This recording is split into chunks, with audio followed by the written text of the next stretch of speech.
back. As the president continues to tackle crime in major cities across the U.S., there's been a lot of talk about the National Guard being deployed here in Memphis, Tennessee. Recently, your news leader learned an operational meeting was held among Memphis leaders sometime this week to discuss the Guard's possible role in Memphis and Shelby County. Joining us now to talk more about this issue and what it means for residents is Shelby County Mayor Lee Harris and County Commissioner Erica Sugarman. We appreciate you both being here on 3 at 3 today. Mayor, let's begin with you. What are we hearing? Is the National Guard coming to Memphis, Tennessee? Well, I largely know what you know, and based on the information that has been publicly released so far, is that there has been consideration of the National Guard coming to town. What I'm here to do is to try to see if we can confront that gossip and to try to ask those who might be thinking about that to not bring the National Guard into town. We know that the City Council, County Commission have a right to ask for the National Guard to be deployed. That hasn't happened. So no reason to bring them. We know the governor also has a right to bring the National Guard to town, and so we're asking the governor to reconsider or to think about other ways he can help support Memphis and Shelby County.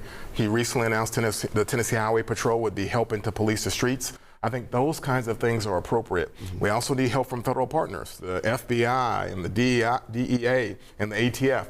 But to have individuals with military fatigue, semi-automatic weapons, and armored vehicles patrolling our streets is way too far. It's anti-democratic and it's anti-American. That's what I do want to ask you about. I know you went on social media a little bit earlier today, kind of questioning whether or not democracy is being threatened, not only nationwide, but right here in this city. Is it? Absolutely, I think it is. I think we're on the brink of something that is going to change all of our appreciation for freedoms. The way you can take away democratic liberties is to make sure that people don't have a way to protest.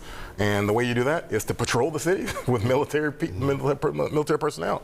The other way is you stifle the military in such a way that the military begins to comply even when the orders are unlawful. And we just saw that with respect to the Venezuelan shooting, where Donald Trump ordered the military personnel to just fire on people that had, that would have a normal expectation that they would be arrested for low-level drug smuggling.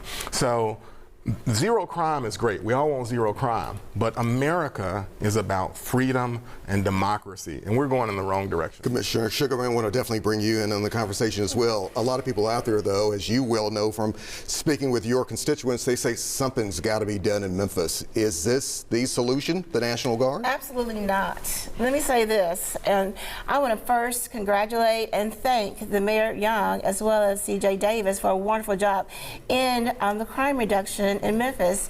You know, we've reached record lows in the past 25 years. It hasn't been this low, and in fact, poverty is on the rise. So, you know, I think it's wonderful what they're doing, but if the federal government wants to help, they can help with resources. We have housing insecurity, we have educational gaps, we have other kinds of social justice issues that we would love for them to support us on as far as resources are concerned. But some people will say it's a perception, though, that a lot of people still don't feel safe in our city. They still don't feel safe with the perception. What do you say to that? Okay. The media, for example, okay, when the media wants to report crime and things of that nature, they say, okay, if it bleeds, it leads. It leads to stories. And so again, think about the wonderful things we have in Memphis. We have free zoo in Memphis on Tuesdays, free museums, we have movie nights. We have a beautiful, wonderful city, and that's the way we want to maintain it. And also, it's scaring our children. As you know, I'm a classroom teacher. Our children are terrified. And so if we want to keep the kids in the classroom, we've got to stop all this fear-mongering, whether it's from the state level, federal level, or even the local levels. I totally agree. But even from a media standpoint, though, you know, we do have a responsibility to report what's going on out there at the same time, the good and the bad. I do want to read a quote from Mayor Paul Young that he also posted on social media. He says, "We agree with Governor Lee that effective support for Memphis comes through focused initiatives that deliver results, like we have seen with the FBI, state troopers, and other law enforcement partnerships." What's your interpretation of that? Is he saying it's needed or not, or is he saying maybe we should try some other things? How would you interpret that? Well, I I don't know how to speak for himself, but I think part of what we all agree on is that we would love to have investment and support around a variety of different programs, but also law enforcement agencies. So Tennessee Highway Patrol, the DEA, the ATF, FBI, right? Law enforcement agencies that are trained for domestic interventions. What we don't want is to change the caliber of America, where some of our cities become occupied by military personnel with fatigues, armored vehicles, and semi-automatic weapons. If that were to happen in Memphis, the fear-mongering is the right word in a lot of ways. Because if that were to happen in Memphis, those photos would last for decades. It would be 20, 30, 40 years before we live down the scarring that comes with a military occupation of our city. We'll be talking about 2025 and the military occupation of Memphis for many, many years to come. I don't think Governor Lee, who has a right to call the military, wants that as part of his legacy. And so I would ask Governor Lee and even Donald Trump, because Donald Trump is pushing this in a lot of places, but I would certainly ask Governor Lee to please reconsider if this is on the table, to please reconsider, because this will be a permanent scar on Memphis and Shelby County, and this will last for a very, very long time in terms of damaging our reputation. So, Commissioner Sugarman, with you, is there another way that we can approach this if they do actually come here, the National Guard? Can they be used in another capacity as opposed to, as the mayor was saying, being armed and maybe being in a more threatening position there? Yes, we have shortages in law enforcement, both the MPD as well as the Sheriff's Department, so they can give us support. Also, we've been trying to get a crime lab here, and so that would also speed up the putting the bad guys, if you will, behind the jail. So let me say this. The answer is not muscle, it's dollars. Okay, we are one of the poorest cities in the country, and so that's a bad look when you have a bully up on a poor, disadvantaged community like Memphis and Shelby County. So, Mayor, where do we go from here with this? Will they listen? I mean, some of the national leaders when it comes to that, because you'll have a lot of people saying, especially when it comes to cities that are predominantly blue, heavily Democratic, and we've heard some on the Republican side saying we've seen weakness when it comes to law enforcement, and that's the reason crime is happening like that in blue cities like Memphis. What do you say? Well, I mean, obviously I want zero crime, and that's a powerful selling point that a lot of folks have out there. But we're going to have to really reflect on what is the essential foundational quality of what it means to be an American. And that means the right to move around, means the right to take to the streets and protest your government.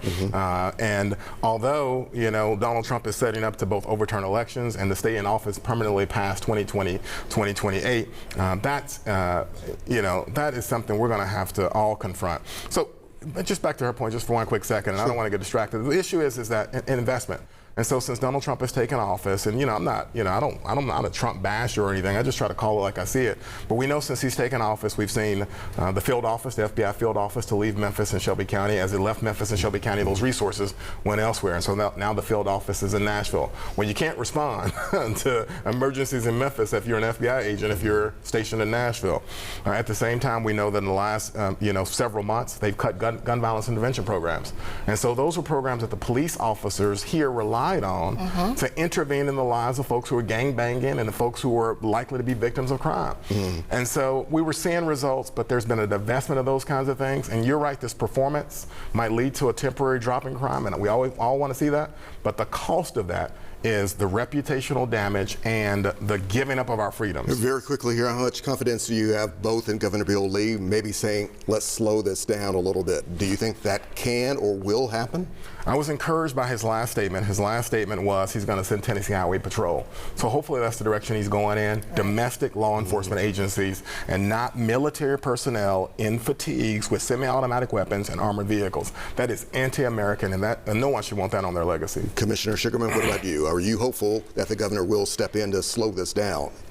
I think he'll do the right thing. And so it's not going to stop with us. Because the president, in my opinion, is targeting the major cities across the country who are basically disadvantaged as well as minoritized, black and brown cities across the country. And it's not going to stop here in Memphis and Shelby County. So everybody in the country should be concerned about what happens in Memphis, Tennessee. Commissioner Erica Sugarman, County Mayor Lee Harris, thank you both. Sure. Keep us up to date. Come on back anytime. Let's keep this going. Absolutely.